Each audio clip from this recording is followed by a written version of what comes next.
வணக்கம் ஹரீஷ். சம்பவம் எப்போ நடந்தது? ஸோ இது நான் ஸ்கூல் முடிஞ்சு இதுக்கப்புறம் நான் ஒரு ஹாஸ்பிட்டலில் வேலை செஞ்சேன். ஸோ அங்கே என்னோட வேலை எப்படி இருக்குன்னா ரன்னர் வேலை. மோஸ்ட்லி காமர்ஸ்லேருந்து மெடிசன் எடுத்து வார்டில் கொடுக்கறது, அப்போ பேஷண்ட்ஸை வந்து டாக்டரை மீட் பண்ணுறது. ஸோ அந்த மாதிரி ரன்னர் வேலை செய்வேன். ஓகே. ஸோ அந்த ஷிஃப்டில் வந்து ஒரு நாள் வந்து நாங்கள் ஆஃபீஸில் உட்காந்து செஞ்ச வேலையெல்லாம் வந்து நாங்கள் கீஇன் பண்ணுவோம் எக்ஸலில். ஸோ அப்படி உட்காந்து செஞ்சுட்டு இருக்கும்போது என்ன நடந்துச்சுன்னா, எல்லாத்தையும் ஃபோக்கஸ்டாக க்ளீன் பண்ணிட்டு இருக்கேன். திடீர்னு வந்து கதவு திறந்து உள்ள வந்து யாரும் உட்காந்த மாதிரி இருந்துச்சு. ஆனா நான் சரியா கவனிக்கல யாரும் வந்தாங்க. ஆனா யாரும் வந்தாங்க. ஓகே, இது டைம் எப்போ எத்தனை மணி இருக்கும்? இது வந்து ஒரு 7 above PM. 7 above PM. So அப்படி யாரும் வந்து உட்காந்த மாதிரி இருந்துச்சு. நான் வந்து என் கூட வேலை செய்யற கொலிக் சாரான்ற ஒரு பேரு, அவங்க வந்த மாதிரி இருந்துச்சு. இப்போ நான் அவங்ககிட்ட கேட்டேன், ஏன் இவ்வளோ லேட் ஆயிடுச்சு, சின்ன வேலைக்கு தானே போனீங்க, ஏன் இவ்வளோ லேட்டாக வரீங்கன்னு கேட்கும்போது ஒரு பதிலும் இல்லை. என்னடா ஒரு பதிலும் சொல்லுன்னு சொல்லிட்டு திரும்பி பார்க்குறேன். பார்த்தா யாருமே ஆஃபீஸ்குள்ள இல்லை. ஆனால் கதவு திறந்துதான் இருக்கு. ஓகே. யாரும் வந்தாங்கன்னு சொன்னீங்களே, நீங்க சும்மா சவுண்ட் மட்டும் கேட்டுச்சா இல்ல அட்லீஸ்ட் உங்களுக்கு பயம் தெரிஞ்சிச்சா யாரும் வந்தாங்க உட்கார்றாங்கன்னு? இல்ல எப்படி இருந்துச்சுன்னா, எங்களுக்கு யூனிஃபார்ம் இருக்கும். அவங்க யூனிஃபார்ம் பார்த்தேன். ஏன்னா நான் வந்து சரியா அவங்க முகத்தை கூட பார்க்கல. அந்த இப்ப நம்ம பிசி பக்கத்துல தான் அந்த கதவு இருக்கு. யாராச்சும் வந்தாங்கன்னா கண்டிப்பா தெரியும். சோ அவங்க வந்தாங்க, நான் யாரு வந்தாங்கன்னு தெரியல. நான் என்னோட மைண்ட் செட்ல வந்து யூனிஃபார்ம் பார்த்துக்க ஓ சாரா தான் வந்திருக்காங்க போலன்னு சொல்லிட்டு நான் அவங்க முகத்தை கூட பார்க்க நான் ஃபுல்லா பிசியை பார்த்து தான் உட்காந்து வேலை செஞ்சுட்டு இருந்தேன். அப்புறம் பேச்சு கொடுக்கும்போது ரிப்ளை வராதவங்க தான் திரும்பி பார்த்தா உள்ள யாருமே இல்லை. ஏன்னா வந்து என்னோட ஃப்ளோ வந்து எங்க ஆபீஸுக்கு ஃப்ளோ வந்து ஒரு பிரெக்னன்சி டேக்கு 6 மணிக்கு மேல அந்த ஃப்ளோல யாருமே இருக்க மாட்டாங்க. எங்களோட ஆபீஸ் லைட் மட்டும் தான் ஆன் பண்ணி இருக்கும். எங்க ஆபீஸ் மட்டும் தான் இருக்கும். ஸோ அப்படிங்கும்போது என்னடா யாருமே இல்லைன்னு சொல்லிட்டு அப்போ சரி சொல்லி நான் கதவை சாத்திட்டு திருப்பி வேலை செய்ய ஆரம்பிச்சிட்டேன். மேபி அவங்க வெளியே போயிட்டாங்க, நான் கவனிக்கலையோ என்னமோன்னு சொல்லிட்டு நான் திரும்பி வேலை செஞ்சேன். தென் கண்ணாடிக்கு பின்னாடி வந்து யாரோ நடந்து போற மாதிரி இருந்துச்சு. ஒரு கருப்பு உருவம் நடந்து போகுது. அப்போ நான் அவங்கள அந்த கருப்பு உருவத்தை நான் பார்த்துக்கிட்டே இருந்தேன். என்ன நடந்து போயிட்டே இருக்காங்க. அப்போ சக்குன்னு ஸ்டாப் பண்ணி அந்த கண்ணாடில இருந்து என்ன பார்க்காங்க. ஆனா அந்த கண்ணாடியில வந்து ஒரு ஸ்டிக்கருமே ஒட்டி இருக்கு. ஜஸ்ட் ஷேடோ மட்டும் தான் தெரிஞ்சு. அப்போ என்னை பார்த்துட்டே இருந்தாங்க. திருப்பியும் அவங்க நடந்து போயிட்டாங்க. ஆனா அவங்க போறது வந்து ஒரு ராங்கான டைரக்ஷன். அங்க போனா அங்க ஒரு செவுரு தான் இருக்கும். அதுக்கு மேல வெளியே ஆக முடியாது, உள்ளே வர முடியாது. திரும்பி வெளியே ஆகணும்னா வேற டைரக்ஷன் தான். ஸோ அந்த டைரக்ஷன் நான் என்னால பார்க்க முடியும். அவங்க இப்படி வந்தாங்கன்னா டக்குன்னு காணா போயிட்டாங்க. அந்த உருவம் காணா போச்சு. சரி அப்படின்னு சொல்லிட்டு நானும் திரும்பியும் வேலை செய்ய ஆரம்பிச்சிட்டேன். இதையும் வந்து பெருசா எதுவும் எடுத்துக்கும். அப்புறம் என்னோட பக்கத்துல வந்து 2-3 பிசி இருக்கும் என்னோட டெஸ்க் பக்கத்துல. அங்க வந்து திடீர்னு வந்து பிசில வந்து ஆன் ஆரம்பிச்சிச்சு. ஆட்டோமேட்டிக்கா ஆன் ஆரம்பிச்சு அந்த கீபோர்ட் தட்டுற சத்தம் கேட்க ஆரம்பிச்சிச்சு எனக்கு. அப்போ நான் வந்து நடக்குது ஒரே நாள்ல. அதே நாள்ல நடக்குது. அந்த 9 மணிக்கு என் ஷிஃப்ட் முடியும். 9 மணிக்குள்ள இதெல்லாம் நடக்குது எனக்கு, என் ஷிஃப்ட் முடியறதுக்குள்ள. சொல்லிட்டு கீபோர்ட் சத்தம் கேட்குது. எல்லா பிசியும் ஆன் ஆயிடுச்சு சொந்தமா. ஸோ என்னோட பக்கத்து டெஸ்க்ல வந்து ஒரு அக்காவோட பிசி. அவங்க வந்து பர்சனல் பாஸ்வேர்ட் வச்சிருப்பாங்க, ஆபீஸ் பாஸ்வேர்ட் வச்சுக்க மாட்டாங்க. ஸோ அவங்க தவிர வேற யாரும் ஆக்சஸ் பண்ண முடியாது. அந்த பாஸ்வேர்ட்டை தட்டி விண்டோஸ் ஓபன் ஆயிடுச்சு. இது வந்து நான் வந்து பாத்துக்கிட்டே இருக்கேன். சேரை திருப்பிட்டு இதெல்லாம் நான் லைஃபா பாத்துக்கிட்டே இருக்கேன். என்னடா நடக்குது இங்கன்னு சொல்லிட்டு. தென் கொஞ்சம் சேர்ந்து சரி நம்ம கிளம்புற மணிக்கு எல்லா பிசியும் ஆஃப் பண்ணிட்டு போயிடலாம். ஏன்னா வந்து மறுநாள் வந்து பிசில ஆன் பண்ணிச்சு. அப்ப என்னதான் சொல்லுவாங்க, ஏன்னா நான் வந்து அந்த ஆபீஸ்ல வேலை செய்யறேன் அந்த ஷிஃப்ட்ல. நம்மளை கேட்டு ஏதாவது திட்ட போறாங்க சொல்லிட்டு நான் வந்து பிசி எல்லாம் வந்து ஒரு 8 o'clock போல எனக்கு திருப்பி ஆஃப் பண்ணிட்டேன். அப்புறம் இன்னொரு கொலிக் வந்தாங்க.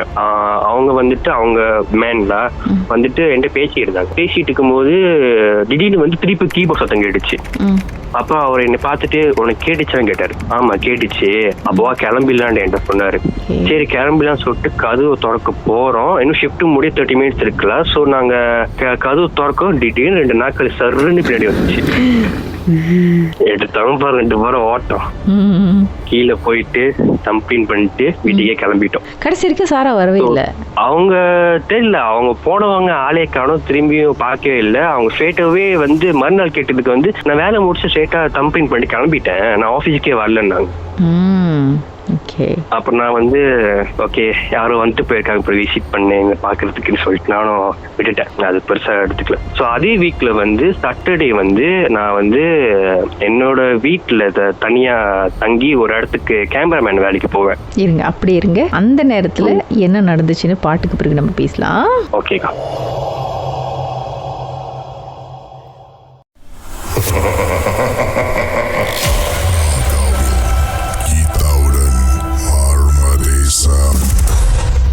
திரு ஹரீஷ் அவர் வேலை செஞ்ச ஹாஸ்பிட்டலில் சில அமானுஷமான விஷயங்கள்லாம் நடந்திருக்கு. அதை நம்மளோட பகிர்ந்துக்கிட்டாரு. அடுத்தது சனிக்கிழமை வந்தது, இவர் ரெடி ஆகிறாரு கேமராவை தூக்கிக்கிட்டு. சொல்லுங்க ஹரீஷ், அதுக்கப்புறம். ஸோ சாட்டர்டே எனக்கு அங்கே ஒரு வேலை இருக்குனால நான் அந்த ஃப்ரைடே நைட் வந்து என் வீட்டில் தங்கினேன். என் வீட்டுல இருந்து ஷிஃப்ட் ஆகி கோதட்டா மசாலில் வந்து எல்லாரும் அங்கே போய் ஸ்டே பண்ண ஆரம்பிச்சாங்க. ஏன்னா வேலை ஒரு சேஞ்சஸ்னால. ஸோ அப்போ அந்த வீடு வந்து மோஸ்ட்லி எல்லா ஜாமான் வெளியாக்கிட்டாங்க. ஸோ என் வீட்டுக்குள்ளே போகும்போதே வந்து ஏதோ குகைக்குள்ளே போகிற மாதிரி இருந்துச்சு. நான் அவ்வளோ இருட்டா ஜாமான் இல்லாமல் அப்படி இருந்துச்சு. தென் நான் வந்து சாப்பிட்டு சரி படுத்து தூங்க போகலான்னு சொல்லிட்டு ஹாலில் தான் படுத்தேன். ஹாலில் படுத்தினவும் என்னோட ஹால் மணிக்கு வந்து 2 கருப்பு பை மூட்டை மாதிரி கட்டி வச்சிருந்தாங்க. ஏதோ ஒரு ஜாமான் எங்கள் அம்மா வச்சிருந்தாங்க. அதை பார்க்கும்போது எனக்கு ஒரு மாதிரி சஸ்பீஷியஸாகவே இருந்துச்சு. ஆனால் நான் வந்து பெருசாக எடுத்துக்காம சரி படுத்து தூங்கலாம் சொல்லிட்டு படுத்து தூங்கிட்டேன். படுத்து தூங்கினதுக்கப்புறம் திடீர்னு வந்து நான் தூங்கிட்டு இருக்கேன். அந்த கருப்பு பைக்கு நடுவில் வந்து ஒரு கருப்பான உருவம் வந்து கருப்பு உருவம் கண்ணு 2 சோப்பா பெருசாக இருந்துச்சு. அந்த உருவம் என்னை பார்த்துக்கிட்டே இருக்கு. ஸோ நானும் தூங்கிக்கிட்டே இருக்கேன். திடீர்னு வந்து அந்த உருவம் வந்து பறந்து என்னை அட்டாக் பண்ணிடுச்சு. இது நிஜத்துலயா கனவுலையா? கனவுல. ஓகே.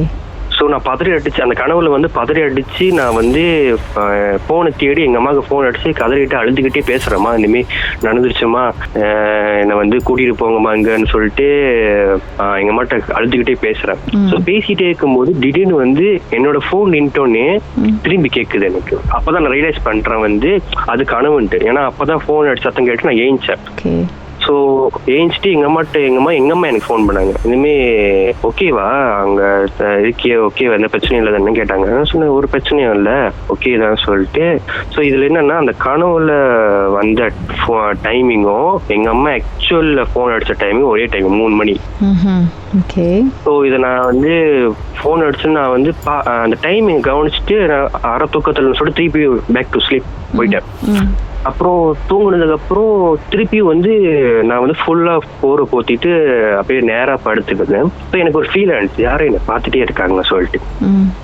யார் என்னை பார்த்துட்டே இருக்காங்க சொல்லிட்டு எனக்கு ஃபீல் ஆச்சு. சரி திரும்புற கேப்ல வந்து லைட்டா கண்ணை திறந்து பார்த்துக்கலாம் அப்படின்ட்டு அதை நான் ட்ரை லைட்டா கண்ணை திறந்து போது என்ன ஆச்சுன்னா அதே நான் கனவுல பார்த்த உருவம் அவங்க என்னை எட்டி எல் மாதிரி நின்றுக்கிட்டு பார்த்துட்டு இருக்காங்க. எல் மாதிரி நின்றுக்கிட்டுனா இப்ப ஸ்ட்ரெயிட்டா நின்றுட்டு எல் மாதிரி குனிஞ்சி பார்த்துட்டு இருக்காங்க. அதாவது அந்த சோஃபாலனா கை வைக்கிற சப்போர்ட் மாதிரி ஒரு கட்டை இருக்கும் தெரியுமா சைட்ல, அது மேல ஏறி நின்று எல் மாதிரி நின்று குனிஞ்சி என்னை எட்டி பார்த்துட்டு இருக்காங்க. அதே உருவம், கருப்பு உருவம், என்னது சோப்பு கலரு கண்கள். நானு அப்படியே எனக்கு கண்ணு 2 பிதுங்கிருச்சு. ஹியூமனோட பாடி மாதிரி இருந்துச்சா இல்ல எதுவும் மோனஸ்த மாதிரி இருந்துச்சு? இல்ல ஃபுல்லா கருப்பா இருந்துச்சு, கண்ணு மட்டும் தான் சோப்பா இருந்துச்சு, வேற எதுவுமே தெரியல. கை கால் எல்லாம் அதெல்லாம் ஒண்ணுமே தெரியல, ஜஸ்ட் ஃபுல் கருப்பு 2 கண்ணு மட்டும் ஹைலைட்டா தெரிஞ்சிச்சு. அப்புறம் நான் வந்து நான் சோஃபால தான் படுத்திருக்கேன். ஸோ முன்னுக்கு டிவி இருந்துச்சு. ஸோ நான் டிவில இருந்து பாத்துட்டு இருக்கேன். அவங்க அப்படியே தான் என்னை பாத்துக்கிட்டே இருக்காங்க. நானு என்னடா அவ்வளவு நேரம் என்ன இப்படி பாத்துட்டு இருக்காங்க, பேசாம ஓடி இல்லாம வீட்டு விட்டு இல்ல பேசாம திருப்பி கண்ணை மூடி தூங்கி இல்லாம யோசிச்சுக்கிட்டே இருந்து நான் பாத்துக்கிட்டே இருக்கேன். டக்குன்னே வந்து அந்த அவங்க வந்து அந்த உருவம் வந்து கல்லு திரும்பி டிவியை பாக்குறாங்க. டிவியை பார்த்துட்டு அப்புறம் லைக் அவங்களுக்கு அந்த உருவத்துக்கு வந்து எனக்கு தெரிஞ்சிச்சு நினைக்கிறேன் நான் அவங்க பார்த்துட்டு இருக்கேன்னு சொல்லிட்டு. ஐயோ கடவுளே இப்படி ஒரு சோதனையா எனக்குன்னு சொல்லிட்டு நான் கண்ணை மூடி அதோட கண்ணை திறக்கவே இல்லை. ஏஞ்சி ஒரு எடுத்துட்டு உட்காடுற சோஃபால பக்கத்து சோஃபால அந்த உருவம் உட்காந்துருக்கு. நான் ஓகே இதுக்கு மேல இந்த வீட்டுல இருக்க வேணாம்னு சொல்லிட்டு அழகா போர் சோஃபா மேல வச்சுட்டு பேக் எடுத்து வந்தேன். பேக் எடுத்துட்டு கதவு திறந்து வீட்டு விட்டு வெளியேட்டு எங்க அம்மாட்ட போன் எடுத்து சொல்லிட்டேன். இப்போ அம்மா வந்தாங்க, என்னாச்சுன்னு கேட்டாங்க. இந்த மாதிரி நடந்துச்சு, ஆக்சுவலி எனக்கே இந்த கனவு வந்துச்சு, அதனால தான் உனக்கு போன் அடிச்சு கேட்டேன். அதே நேரத்துல அம்மாவுக்கு அதே கனவு வந்திருக்கா? நான் பதறி அடிச்சு ஏஞ்சுன்னு சொன்னேன் தெரியுமா, அதே கனவு அவங்களுக்கு வந்து அதனாலதான் அவங்க எனக்கு போன் அடிச்சாங்க. What a coincidence. ஆமா. அப்பதான் தெரிஞ்சு எங்க அம்மா எவ்வளவு பவர்ஃபுல் என்னை காப்பாத்திட்டாங்கன்ட்டு. ஓ, எங்கேயும் போய் விசாரிச்சிங்களா அது என்ன அப்படின்றத எதுவும் ஃபைண்ட் அவுட் பண்ணீங்களா? இல்ல, அப்படி ஒன்றும் விசாரிக்கல. ஒர்க்ல வந்து ஹாஸ்பிட்டல் நடந்தது வந்து அங்க விசாரிக்க பார்க்கும்போது இல்ல இங்க எப்போதும் நடக்கிறது தான், ஹாஸ்பிட்டல்ல வந்து இது எப்போதும் நடக்கிறதா. ஸோ இது பெரிய இஷ்யூலாம் ஒன்றும் இல்லை. ஆனா வீட்டுல நடந்தது எனக்கு தெரியல என்ன நடந்துச்சுட்டு. மேபி எங்க அம்மா கால் கலவம் போயிட்டு ரூமுக்கு இல்லையே நான் போய் குளிச்சிட்டேன்னு சொன்னேன். பட் இல்ல நானும் அதை பெருசா எடுத்துக்கல. அது ஜஸ்ட் ஒரு நாள் வந்துட்டாங்க போல, நம்ம வீட்டுக்கு வந்துட்டு கொஞ்சம் பயம் காட்டிட்டு போயிட்டாங்க போல, அப்படிதான் நினைச்சேன். எதுவும் பார்க்கல. அந்த பேய் டயர்டா இருக்கும் உங்களை பயன்படுத்தி, என்னடா எது பண்ணாலும் பயப்புள்ள தெரியாத மாதிரி தூங்கிட்டு இருக்கான்னு சொல்லிட்டு கடுப்புல தான் போர்வைத்தில் இருக்கு. அவ்வளவு தூக்க வரியில் இருக்கேடான்ட்டு. மர்மதேசம் கதைகளை மீண்டும் கேட்கணுமா? ஷாக் ஆப் வாயிலா நீங்க கேட்கலாம். எப்ப வேண்டும்னாலும் எங்கிருந்து வேணாலும் நீங்க கேட்கலாம். SYOK செட்டிங்ஸ் லாங்குவேஜ் தமிழ்னு செலக்ட் பண்ணுங்க. சர்ச் ஐகான்ல மர்மதேசம், அதுக்கப்புறம் ஷாக் காஸ்ட்னு கிளிக் பண்ணீங்கன்னா எல்லா கதையும் அங்கதாங்க இருக்கு.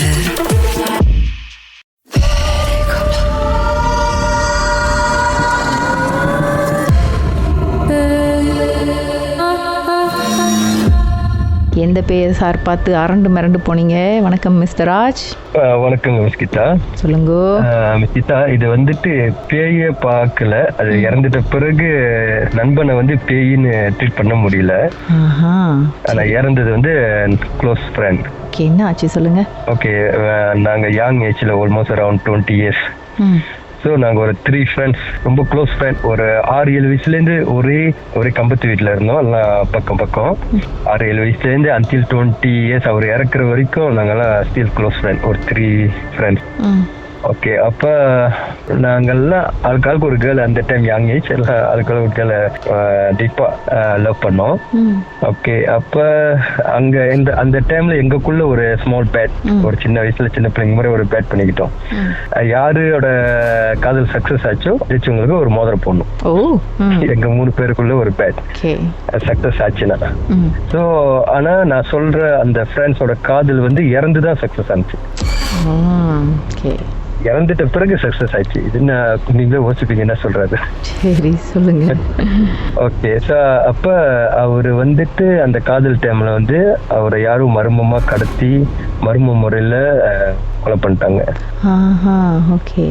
காலைல வேலை டைம்ல அவர் வீட்டை விட்டு போகும்போது மோட்டர்ல அவரும் இன்னொரு ஃப்ரெண்ட்ஸ், அப்ப நாங்க வந்து ஸ்டாஃபா வந்து வேலை செய்யறோம். நான் ஓகேங்க என்ன சம்வே அது place when I leave I come back to my home town. அந்த டைம்ல வந்து நான் கண்டிப்பா அவர் பார்ப்பேன். ஸோ அந்த டைம்ல கூட கேட்பேன் எப்படி இருக்கு, லவ் ஸ்டோரிலாம் எப்படி இருக்கு ஷேர் பண்ணிக்குவாரு. அப்ப அந்த டே வந்து அவங்க மார்னிங் மோட்டர்ல போகும்போது ஒரு வேன்ல வந்து அந்த மோட்டரை அப்படியே எம்பேட் பண்ணி மோட்டர் ஆக்சிடென்ட் மாதிரி கிரியேட் பண்ணி மோட்டர் சைட்ல விழுந்த 7:30 மார்னிங். ஸோ வேன்ல பிளாக் பண்ணிட்டு காடி சைட்ல உள்ளவங்களாம் பார்க்காத மாதிரி பிளாக் பண்ணிட்டு கீழே ஒரு 4-5 பேர் நடுவுல இருந்து இறங்கி அவரை முடியை பிடிச்சி சுத்தி வேன்ல நடுவில் போட்டு அந்த மோட்டர் ஓட்டுனவரை ஹெல்மெட்ல அடிச்சுட்டு அவரு பென்ஷன் மயக்கம் பண்ணிட்டாரு. இவங்க அவரை கூட்டி கடத்திட்டு போயிட்டாங்க. இவர் வந்து பின்னாடி உட்காந்துருந்தாரோ? இவர் பின்னாடி உட்காந்தாரு. அவங்க வந்து ஏம் பண்ணிட்டாங்க, அவங்க வந்து செவையெல்லாம் பண்ணிட்டாங்க.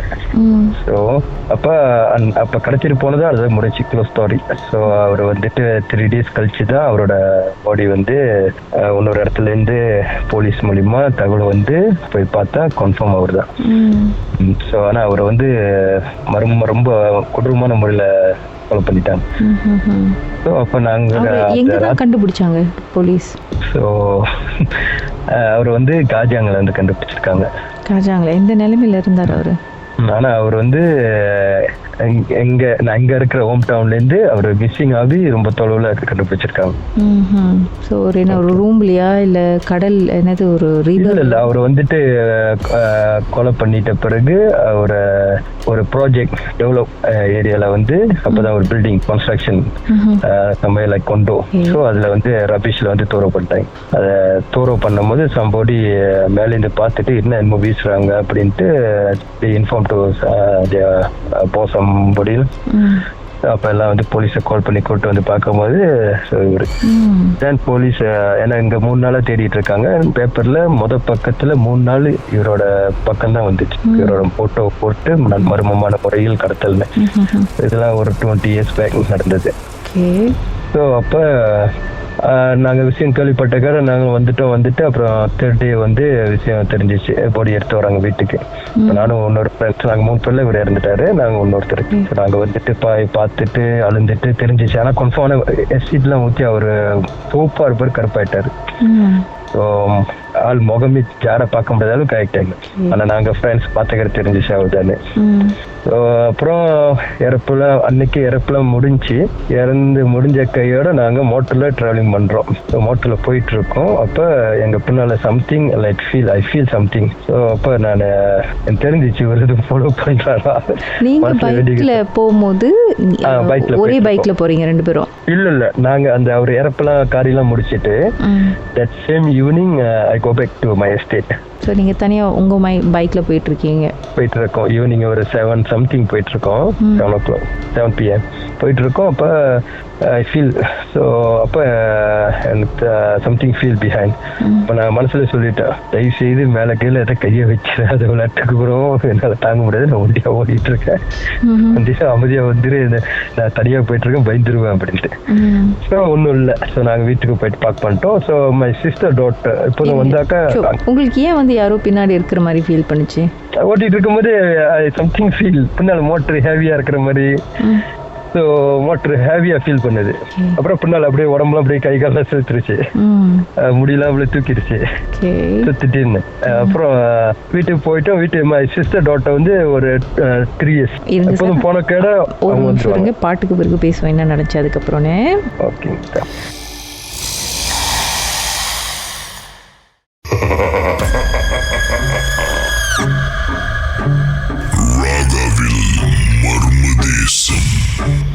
திரு ராஜ் அவருக்கு நடந்த ஒரு சம்பவத்தை நம்மோடு பகிர்ந்துட்டு இருக்கிறாரு. 20 வருஷத்துக்கு முன்னாடி நடந்த ஒரு விஷயம் இது. அவருடைய நெருங்கிய ஒரு ஃப்ரெண்டு அவரை கிட்னாப் பண்ணி கொலை செஞ்சுட்டாங்க. அதுக்கப்புறம் இவர் இறப்புக்கெல்லாம் போய் பின்னரெல்லாம் முடிச்சு ரொம்ப சோகத்தில் இவர் திரும்பி போயிட்டு இருக்காரு பைக்கில். பின்னாடி யாரும் இருக்கிற மாதிரி ஃபீல் பண்ணியிருக்கு. மேபி அவரோட ஃப்ரெண்டாக இருக்குமோ அப்படின்ற ஒரு தாட் இவருக்கு இருந்திருக்கு. அப்புறம் அப்படி இப்படின்னு வீட்டுக்கு போயிட்டாரு. சொல்லுங்க சார், அதுக்கப்புறம் என்ன நடந்துச்சு? ஸோ அதுக்கு பிறகு வந்துட்டு வீட்டுக்கு போயிட்டு அங்கே சிஸ்டர் டாக்டர் எப்போதும் வந்தேன் வீட்டுக்கு வந்து கிட்ட வந்துருவாங்க. அப்ப நான் மோட்டர் போய் நிப்பாட்டின கேட அம்மா காலை கட்டுவாங்க. அப்ப நான் காலை கழட்டி போக பிள்ளை வந்துட்டு என்கிட்ட வரல. பிள்ளை வந்துட்டு என்னை பார்த்து பயப்படுது. அவங்களுக்கு ஒரு 3 years இருக்கும். பயப்படுறாங்க. பிள்ளை வந்து என்கிட்ட கிட்ட வரல, பயப்படுறாங்க. அப்ப அம்மா வந்துட்டு பிள்ளைய கை பிடிச்சிட்டு இல்ல நீ போயிட்டு குழி அப்படின்ட்டாங்க. ஸோ அம்மாக்கு தெரிஞ்சு சிறுமோன்னு ஏன்னா இறப்பு போயிட்டாங்க, பிள்ளை பயப்படுது அப்படின்னு நினைச்சிட்டாங்க. அப்ப அதோட கண்டினியூஸ்லி 3 days என் கனவுல வரல. நானும் மனசுல என்ன நடந்துச்சு, உனக்கு என்ன பண்ண அப்படின்னு நானும் கேள்வி என்னை கேட்டு இருந்தேன். ஸோ அப்ப ஆஃப்டர் 1 week அவர் வந்து வெறுத்து பக்கத்துல கனவுல பேசுறாரு. இல்ல விடு எல்லாம் முடிஞ்சு இதுக்காண்ட பேசி ஒண்ணும் இல்ல, எல்லாம் முடிச்சு அப்படின்னு வெறுப்பா பேசிட்டு இருக்காரு. அப்ப நான் கேட்டிருக்கேன், யாரும் ஒண்ணு இந்த மாதிரி பண்ணா சொல்லு, இது பண்ணுவோம். கனவுல கேக்குறீங்க? கனவுல பேசிட்டு இருக்கோம். படிக்கல உட்காந்துருக்காரு, பேசிட்டு இருக்கோம் அந்த மாதிரி. அப்புறம் அதுல இருந்து கண்டினியூஸ்லி த்ரூஸா ஒரு வீக்ல வந்து 3-4 times வந்துருவாரு கனவுல. சில டைம்ல நான் அனுப்பி எஞ்சிருவோம். கேட்கும்போது அவர் என்ன சொன்னாரு, என்னதான் உங்களுக்கு நடந்துச்சுன்னு கேட்கும்போது? கனவுல பல கனவுல வரும். அவரு எங்க 2 பேர்த்த வந்து துரத்துற மாதிரி இருக்கும். என்னோட இன்னொரு ஃப்ரெண்ட்ஸையும் வந்து கனவுல உங்க 2 பேர்த்த நான் கூட்டிட்டு போறேன். நாங்க ஃப்ரெண்ட்ஸா இருக்கும்போது அந்த யங் ஏஜ்ல வந்துட்டு சும்மா விளையாட்டுக்கெல்லாம் பேசுவோம். அப்படி நான் இறந்துட்டா நீ தூங்கும் போது வந்து கண்ணு 2ல விரல விடுவோம், டிஸ்டர்ப் பண்ணுவோம், அப்படிலாம் பேசிக்குவோம் உயிரா இருக்கும் போது. அப்ப அந்த டைம்ல வந்துட்டு ஒரு ராத்திரில வந்து என்னமோ இதெல்லாம் பண்ணுவாரு. அப்புறம் எங்க 2 பேர்த்த அவர் கூட கூட்டு போறேன் அப்படின்னு எங்க பின்னால நாங்க 2 பேரும் ஓடுற மாதிரி இருக்கும், அவர் பின்னால துரத்துற மாதிரி இருக்கும், இந்த மாதிரிலாம் இருக்கும். அப்புறம் அம்மா வந்துட்டு இந்த மாதிரி இறந்தவங்க அடிக்கடி கனவுல இந்த மாதிரி ரொம்ப டிஸ்டர்பா இருக்க வரக்கூடாது, அடிக்கடி நல்லது இல்லை, நீ போயிட்டு எங்கேயாச்சும் நல்ல சாமி பார்க்கறதுல போய் பாரு அப்படின்னு அட்வைஸ் பண்ணாங்க. அது ஒரு ஆல்மோஸ்ட் 1 year ஆக போகுது. ஸோ அவரு காலிச்ச அந்த கேர்ள், அன்பார்ச்சுனேட்லி அந்த கேர்ள் வந்து அவங்களும் கம்பத்துக்கு போற அதே மெயின் ரோட் ஜங்ஷன்ல அங்கேயும் அடிபட்டு அங்கேயும் ஒன்றை ஸ்பாட் இறந்துட்டாங்க. ஆனா ரொம்ப அடியில தலையில அடின்னு சொல்லிட்டு அதை இறந்துட்டாங்க. இது எவ்வளவு நாள் கழிச்சு சார் அவரோட இறப்பு? அவரோட ஃபர்ஸ்ட் இயர் 1000 செய்யற டைம்ல இருக்கு. ஸோ இறந்துட்டு அவங்க இதுக்கும் நான் அட்டென்ட் பண்ணேன். ஸோ அவங்களும் எங்களோட கிளாஸ்மேட் தான். ஸோ அப்போ அட்டன் பண்ணிட்டு அன்னைக்கு நைட் நாங்கள் வீட்டுக்கு வந்துட்டு அம்மா தான் எனக்கு கது திறந்தாங்க. நான் கது உள்ள போயிட்டு படுத்துட்டோம். படுத்துற பிறகு ஒரு 1 hour டைம்ல திரும்பி யாரோ என் வயசுல கூப்பிட்ட மாதிரி இருக்கு வெளியே. இப்போ அம்மா எஞ்சி இல்ல இப்பதான் திறந்து விட்டோம் அப்படியே அவங்களே ஓச்சிருக்கு. இல்லையே திறந்து விட்டு போய் படுத்தாங்க அப்படின்ட்டு. அப்ப அம்மா வந்துட்டு திறக்காம திரும்பி எகைன் வந்து ரூம்ல வந்து பார்க்கும்போது நான் ரூம்ல படுத்திருக்கேன். அப்ப வெளியே கூட்டுறது யாரு, குரலே கூட்டுச்சு அப்படின்ட்டு அம்மா ஒரு நம்ம நடப்போம் அப்படின்னு தெரியல நினைச்சு போய் படுத்துட்டாங்க. படுத்துற பிறகு எங்க கனவுல வரல, எங்க அம்மா கனவுல எங்க அம்மாக்கும் தெரியும் அந்த பிள்ளைய பையனை எங்க அம்மாக்கு தெரியும். ஏன்னா ஒரே கம்பத்துல எல்லாம் ஒரே இடம் தான். அப்ப எங்க அம்மா வந்துட்டு முன்னுக்கு அந்த பையன் என் ஃப்ரெண்ட்ஸோட கேர்ள் ஃப்ரெண்டும் 2 பேரும் ஒன்னா இருக்காங்க. 2 பேரும் ஒன்னா இருந்து ராஜாவை கூப்பிடுங்க, ராஜாட்ட நான் தேய்ச்சிட்டேன்னு சொல்லணும், ராஜா கூப்பிடுங்க. ஓகே, லவ் சக்சஸ் ஆச்சு அப்படின்றது வந்து அம்மாவோட கனவுல வந்து சொல்லியிருக்காங்க. அம்மாட்ட சொல்ற கூப்பிடுங்க ராஜாவை நான் பார்க்கணும், நான் ஜெயிச்சிட்டேன், ராஜாட்ட நான் சொல்லணும் அப்படின்னு. ஆனா அம்மாக்கு தெரியுமா உங்களுக்குள்ளார இப்படி ஒரு பேட்டிங் நடந்துச்சு அப்படின்னு சொல்லி? இல்ல அந்த பேட்லாம் அம்மாக்கு தெரியாது. அவர் சொல்லியிருக்காரு அம்மா ராஜாட்ட கூப்பிடுங்க, நான் ராஜாவை பார்க்கணும், நான் ஜெயிச்சிட்டேன், ராஜாட்ட சொல்லுங்க, நான் ராஜாவை பார்க்கணும், கூப்பிடுங்க அப்படின்னு. அதுதான் அவர் வந்த லாஸ்ட் கனவுல. அதோட ஒன்ஸ் அ வைல் ஒரு 1 or 2 years ஒன்ஸ் வருவார், இல்லன்னா இல்ல, ரொம்ப செல்டமாச்சு. அதான் லாஸ்ட். ஆனா அவருக்கு உண்மையில என்னதான் நடந்துச்சுன்னு தெரிய வந்ததா சார் அதுக்கப்புறம்? கேர்ள் ஃப்ரெண்டால தான் அவர் உயிர் போனது. ஐயோ, விஷயம் அவங்களுக்கு மாமாக்கு எல்லாம் தெரிஞ்ச கடை they said someone asking to kill. Okay, அந்த பிரச்சனை. இதை ஏன் ஷேர் பண்றேன்னா இறந்தும் சேர்ந்தாங்க. அதுதான் என்னால ஒரு மறக்க முடியாத ஒரு அனுபவம். இறந்தவங்க சேர்ந்தது. அவர் ஒருவேளை நேர்ல வந்திருந்தாருன்னா என்ன பண்ணிருப்பீங்க? நேர்ல வந்திருந்தா பேசுற அளவுக்கு தைரியசாலி இல்ல. அந்த கட்டம் தைரியம் இருந்திருக்குமான்னு தெரியல. சரி, உங்க காதல் கதை என்ன ஆனிச்சு? சேர்ந்துச்சா இல்லையா? இல்லங்கிட்ட நாங்க 3 பேர்த்துல ஜெயிச்சவர் அவர் மட்டும்தான். ஓகே. மர்மதேசம் கதைகளை மீண்டும் கேட்கணுமா? ஷாக் ஆப் வாயிலா நீங்க கேட்கலாம். எப்ப வேண்டும்னாலும் எங்கிருந்து வேணாலும் நீங்க கேட்கலாம். SYOK செட்டிங்ஸ் லாங்குவேஜ் தமிழ்னு செலக்ட் பண்ணுங்க. சர்ச் ஐகான்ல மர்மதேசம், அதுக்கப்புறம் ஷாக் காஸ்ட்னு கிளிக் பண்ணீங்கன்னா எல்லா கதையும் அங்கதாங்க இருக்கு.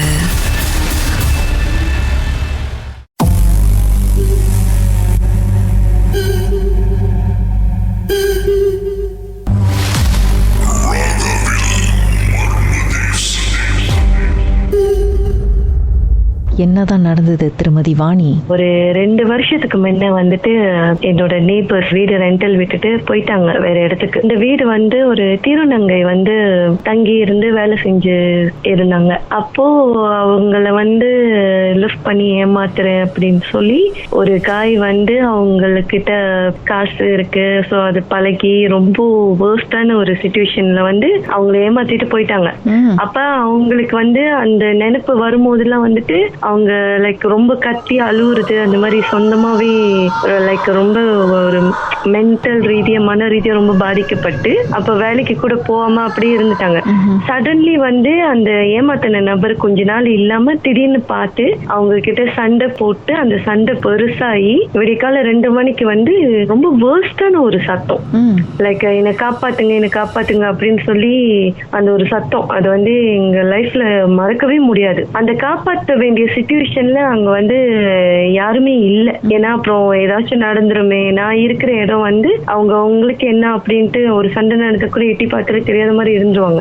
சில பேர் இருக்காங்க ஹெல்பிங் பண்றவங்க. அப்ப விடிய காலையில ஒரு 6 மணி இருக்கும், சண்டை நடந்தது 2 மணி, ஒரு 6 மணி போல வந்துட்டு எல்லாம் சத்தமா இருந்துச்சு. ரொம்ப சத்தமா இருந்தோடனே போயிட்டு எல்லாரும் பாக்குறோம், அந்த திருநங்கை இறந்து கிடக்குறாங்க, குத்து விளக்குல அடிச்சு அங்கேயே கொன்னுட்டாங்க. அப்புறம் அது போலீஸ் எல்லாம் வந்து இதாகி அதுக்கப்புறம் வந்துட்டு அந்த வீடை சீல் பண்ணி அதோட அந்த கேஸ் ஓடிக்கிட்டு இருந்துச்சு ஒரு மாசத்துக்கு மேல. அப்புறம் வந்துட்டு என் தங்கச்சி என்ன பண்ணாங்க, என் தங்கச்சி வந்து காலேஜ் முடிச்சுட்டு வரும்போது மத்தியானம் மணி ஒரு 12 இருக்கும். அப்ப வந்துட்டு அம்மா சொன்னாங்க, தலை குளிச்சிருக்க முடிய வந்து விரிச்சு போடாத, ஏன்னா சிப்லிங்ஸ்க்கு எல்லாத்துக்குமே வந்து லாங் ஹேர். அப்போ என்ன பண்ணிட்டாங்க, சொல்லி கேட்காம நான் வந்து வந்து கடைக்கு போயிட்டு வரேன்ட்டு அந்த வீட்டை தாண்டி தான் போகணும். ஏன்னா வீட்டுலயே கடை வச்சிருக்காங்க, கம்பத்து வீடுனால வீட்டுலயே கடை வச்சிருக்காங்க. அந்த வீட்டை தாண்டி தான் போகணும். அப்ப வந்துட்டு அந்த அன்னைக்கு முழுக்க என் தங்கச்சிக்கு ரொம்ப உடம்பு முடியாம போய் ஹாஸ்பிட்டலுக்குலாம் கூட்டிட்டு போயிட்டு வந்தாச்சு. வந்து ரொம்ப இதா இருந்தாங்க. 24 hours அக்கா அவங்களுக்கு காய்ச்சல் வந்து எல்லாம் ரிகவர் பேக். மறுநாள் அந்த அன்னைக்கு நைட்டு வீட்டு வேலை எல்லாம் செஞ்சுட்டு சுத்தம் பண்ணிட்டு எல்லாம் பேசிக்கிட்டு இருக்கும் போது என் தங்கச்சி வந்துட்டு சொந்தமா கண்ணாடியை பார்த்து சிரிச்சுக்கிட்டே இருக்காங்க. என்னதுன்னு தெரியல, சொந்தமா சிரிச்சுக்கிட்டே இருக்காங்க. அக்கா கேட்டாங்க யாரும் சிரிக்கிற சத்தம் கேக்குது அப்படின்னு. அப்ப நாங்க ரியலைஸ் பண்ணல அவங்க வந்து இங்க ஹால்ல இல்ல அப்படின்னு. பின்னாடி போய் பார்க்கும் போது தலை சீவிக்கிட்டே சிரிச்சுக்கிட்டே இருந்தோன்னே அக்கா கேட்டாங்க, மிஷின்ல வாஷிங் மிஷின்ல நான் வந்து ஒன்னு துணி போட சொன்னேன், நீ என்ன பண்ணிக்கிட்டு இருக்க அப்படி சொல்லிட்டு திரும்பி அந்த அகோரமான மூஞ்சி அந்த ரத்த கலர்லக்கா பார்த்துட்டு ஓடி வந்து நீங்க நம்ப மாட்டீங்க, லைக் எங்க அக்காவே பயந்து போயிட்டு அல்லறி அடிச்சு வீட்டு வெளியே ஓடி வந்துட்டாங்க. என்னது அப்படின்னு போய் இது பண்ணதுக்கு நாங்கெல்லாம் போய் பார்த்தோன்னே அந்த அகோரமான அந்த முகம் இருக்கு திரும்பக்கா, அதை மறக்கவே முடியாது.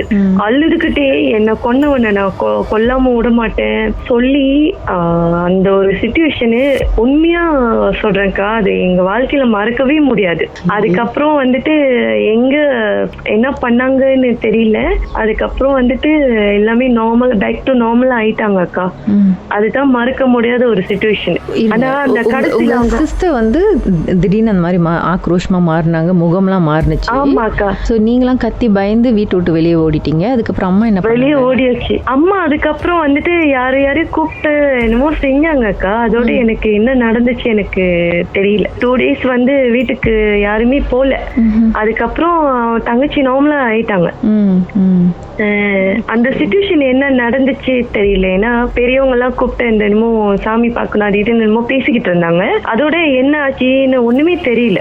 இப்ப இது நடந்து எத்தனை வருஷம் ஆச்சு? 2 வருஷம் அக்கா, 2 வருஷம் ஆச்சு. அதுக்கப்புறம் அந்த சிச்சுவேஷன் வந்து அம்மா இறந்துட்டாங்க, ஸ்ட்ரோக் அடிச்சு. சோ சிஸ்டருக்காவது கேட்டீங்களா என்ன அவங்களுக்கு ஞாபகம் இருக்கு அப்படின்ட்டு? சொல்ல மாட்டாங்க அக்கா, இன்ன வரைக்கும் சொல்ல மாட்டாங்க. ஆக்சுவலி ஞாபகம் இருக்கும், பட் சொல்ல மாட்டாங்க. அதனால மேபி எங்கள்கிட்ட ஹைட் பண்றாங்களா என்னதுன்னு தெரியல. அந்த சிச்சுவேஷன் வந்து மறக்க முடியாது தான், பட் எதனால வந்து ஏதோ சொல்ல மாட்டாங்கல்ல எதுன்னு எனக்கு ஒன்னும் புரியலக்கா. அதோட நானும் இப்ப கல்யாணம் பண்ணி இங்க ரவாங்க்கு வந்துட்டேன். உங்க பார்வையில என்ன நடந்திருக்கும்னு நினைக்கிறீங்க? உங்க சிஸ்டர் நடந்து போகும் பொழுது திடீர்னு அந்த ஆத்மா சிஸ்டர் மேல வந்திருக்குமா இல்ல? ஆமா அப்படியாதாக்கா இருக்கும். ஏன்னா அந்த நடந்த சிச்சுவேஷனை வந்து இவங்க அக்கா வந்து வாஷிங் மிஷின்ல துணி போட சொல்லி நான் திரும்பி எங்க அக்கா பார்த்து அந்த முறைச்ச அந்த ஆக்ரோஷமான அந்த முகம், அப்புறம் நான் சும்மா விட மாட்டேன் அநியாயமா என் உயிரை கொன்னுட்டான்னு அந்த வார்த்தையை சொல்லும் போது அந்த கத்தி அழுத அந்த சிச்சுவேஷன்ல நாங்க கோத்ரூ பண்ண அந்த சிச்சுவேஷன் அக்கா, அது இப்படிதான் இதுதான் கன்ஃபார்ம்னு என்னால சொல்ல முடியும்க்கா. அதுக்கப்புறம் எங்கேயும் அழைச்சிட்டு போனதெல்லாம் உங்களுக்கு தெரியாது, ஆனா என்ன நடந்துச்சு எப்படி என்ன ப்ரேயர்ஸ் பண்ணாங்க அதெல்லாம் உங்களுக்கு தெரியல? இல்ல தெரியாதுக்கா, தெரியாது. ஆல்ரைட். மர்மதேசம் கதைகளை மீண்டும் கேட்கணுமா? ஷாக் ஆப் வாயிலா நீங்க கேட்கலாம். எப்ப வேண்டும்னாலும் எங்கிருந்து வேணாலும் நீங்க கேட்கலாம். SYOK செட்டிங்ஸ் லாங்குவேஜ் தமிழ்னு செலக்ட் பண்ணுங்க. சர்ச் ஐகான்ல மர்மதேசம், அதுக்கப்புறம் ஷாக் காஸ்ட்னு கிளிக் பண்ணீங்கன்னா எல்லா கதையும் அங்கதாங்க இருக்கு.